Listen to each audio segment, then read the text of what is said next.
योगी आदित्यनाथ ने इस अभियान की शुरुआत करते हुए प्रदेश भर में 1647 थानों में नए मिशन शक्ति केंद्रों का उद्घाटन किया।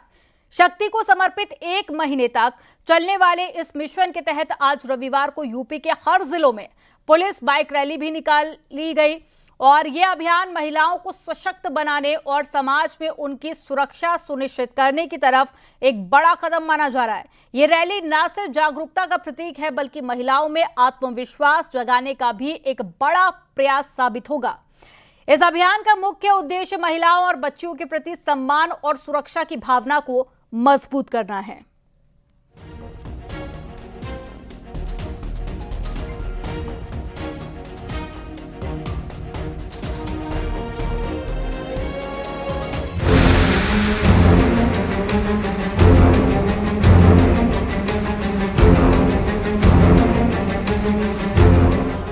नारी सुरक्षा, सम्मान और स्वावलंबन के लिए समर्पित मिशन शक्ति 5.0 का शनिवार को लखनऊ में शुभारंभ किया गया। इस मौके पर 1647 थानों में बने नए मिशन शक्ति केंद्रों का उद्घाटन और मिशन शक्ति से जुड़ी एसओपी की पुस्तिकाओं का विमोचन भी हुआ। सीएम योगी ने इस मौके पर शक्ति को समर्पित संदेश दिया और कहा कि सरकार की नीयत साफ हो तो योजनाएं अपना रास्ता खुद ब खुद बनाती हैं।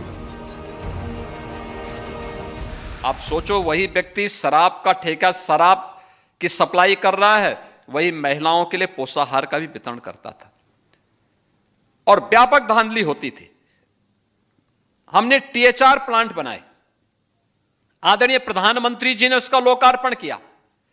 आज 204 टेक होम राशन, इसके माध्यम से 60,000 महिला स्वयंसेवी समूह की बहनें 8,000 रुपए प्रतिमाह कमा रही हैं। आप अनुमान करिए, जिसमें पहले एक भी महिला को रोजगार नहीं मिलता था बल्कि महिला के हक को छीना जाता था। यानी सरकार की नीयत साफ हो तो योजनाएं अपना रास्ता स्वयं बनाती हैं। दरअसल मिशन शक्ति 5.0 का ये अभियान 1 महीने तक चलेगा, जिसके बाद इसे 3 महीने तक विस्तारित किया जाएगा। इसी क्रम में रविवार को यूपी के सभी जिलों में पुलिस बाइक रैली निकाली गई और इस अभियान का औपचारिक शुभारंभ हुआ। तस्वीरें लखनऊ की हैं, जहां महिला सुरक्षा से जुड़ी आपातकालीन सेवाओं की जानकारी आम महिलाओं तक पहुंचाने के लिए पुलिस बाइक रैली निकाली गई। महिलाओं की सुरक्षा को लेकर जितने कानून बने हुए हैं, उन कानून की बारीकियों और उसकी पूरी जानकारी के लिए तमाम बुकलेट्स मुहैया कराई गई हैं। उत्तर प्रदेश में महिलाओं को स्वावलंबी बनाने के लिए कौन सी योजनाएं सरकार की ओर से चलाई जा रही हैं, इसकी जानकारी भी इन बुकलेट्स में है।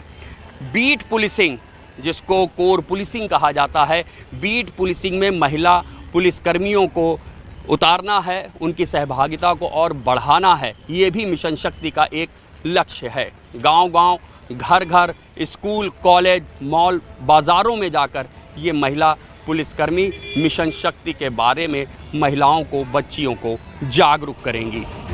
मिशन शक्ति ने पूरे प्रदेश में हमारी मातृशक्ति को सुरक्षा व सम्मान दिलाते हुए उन्हें स्वावलंबन के मार्ग पर अग्रसर करने के अभियान को गति दी है,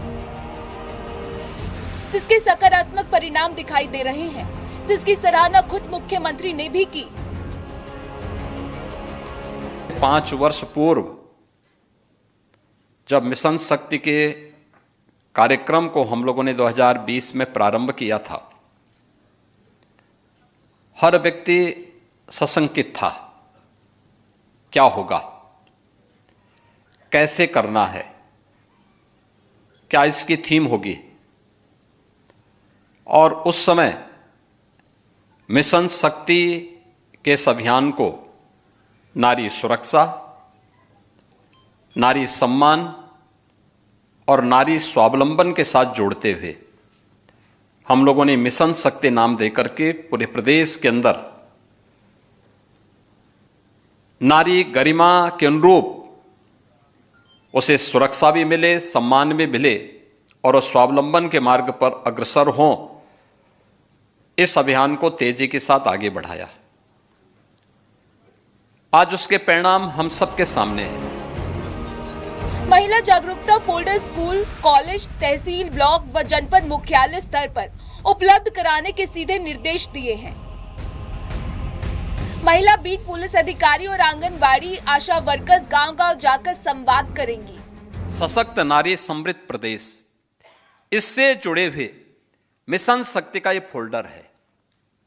इस फोल्डर में केंद्र और राज्य सरकार के द्वारा नारी सम्मान, उनकी सुरक्षा और उनके स्वावलंबन से संबंधित विभिन्न प्रकार के कार्यक्रम इसमें दिए गए हैं, जिसको देख करके महिला बीट पुलिस अधिकारी हर ग्राम पंचायत में, हर वार्ड में जाकर के इसके बारे में जागरूक करेगी, इसके बारे में बताएगी। और मैं चाहूंगा कि गृह विभाग इस बात को सुनिश्चित करें कि ये हर कॉलेज और स्कूल में भी बालिकाओं को कम से कम ये फोल्डर उपलब्ध करवाई जाए।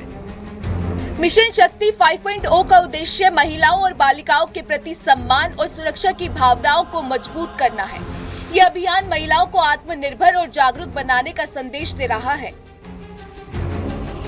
मिशन शक्ति अभियान के तहत महिलाओं को आत्मरक्षा का प्रशिक्षण भी दिया जा रहा है। मिशन शक्ति ने यूपी में मातृशक्ति को नई ताकत दी है। इस अभियान के तहत महिलाओं को उनके हक और अधिकारों की जानकारी दी जा रही है। आपातकालीन सेवाओं जैसे 112, 181 और 1090 जैसे हेल्पलाइन नंबरों की जानकारी गांव-गांव तक पहुंचाई जा रही है।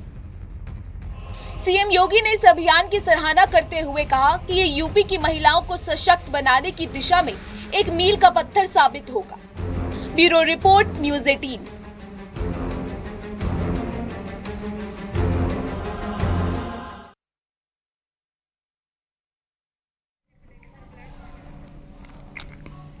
भगवान बुद्ध के पिपरहवा कपिलवस्तु से मिले पवित्र अवशेष पहली बार रूस की धरती पर प्रदर्शित किए जाएंगे। 24 सितंबर से 1 अक्टूबर तक चलने वाले इस विशेष आयोजन में उत्तर प्रदेश के उप मुख्यमंत्री केशव प्रसाद मौर्य भारतीय प्रतिनिधिमंडल का नेतृत्व करेंगे और वह 23 सितंबर को भारतीय वायुसेना के विशेष विमान से रूस रवाना होंगे। प्रदर्शनी से द्विपक्षीय संबंध मजबूत होंगे और सांस्कृतिक और राजनीतिक रिश्तों में गहराई आएगी और वैश्विक शांति और सद्भाव का वातावरण भी बढ़ेगा।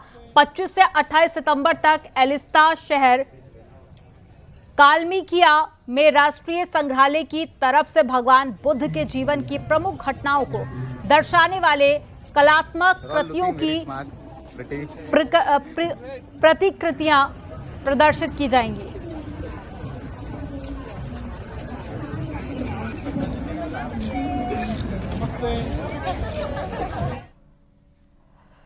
ग्रेटर नोएडा में सड़क हादसा हो गया है। बुलेट बाइक और पानी के टैंकर की टक्कर हो गई है। हादसे में बुलेट सवार 3 छात्रों की मौत हो गई है। 3 गौतम बुद्ध यूनिवर्सिटी के छात्र थे। हादसा बीटा 2 थाना इलाके में चोहरपुर अंडरपास के पास हुआ है। पुलिस ने शवों को पोस्टमार्टम के लिए भेज दिया है।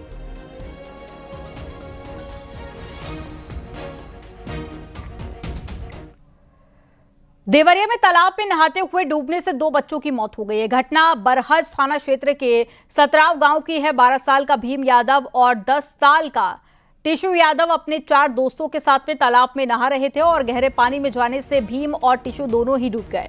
मौके पर मौजूद बच्चों ने उन्हें बचाने की कोशिश की लेकिन नाकाम रहे।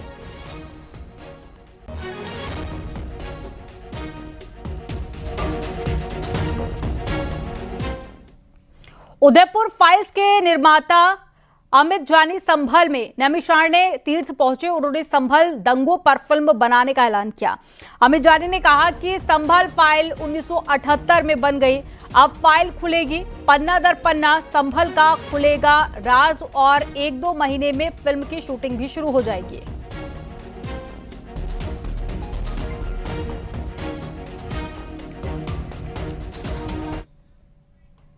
संभल फाइल्स फिल्म बनाए जाने को लेकर आचार्य प्रमोद कृष्ण ने कहा कि फिल्म नहीं, संभल की फाइल खुलवाने की जरूरत। सल्तनत में कई बादशाह ऐसे थे जो कट्टर बादशाह थे।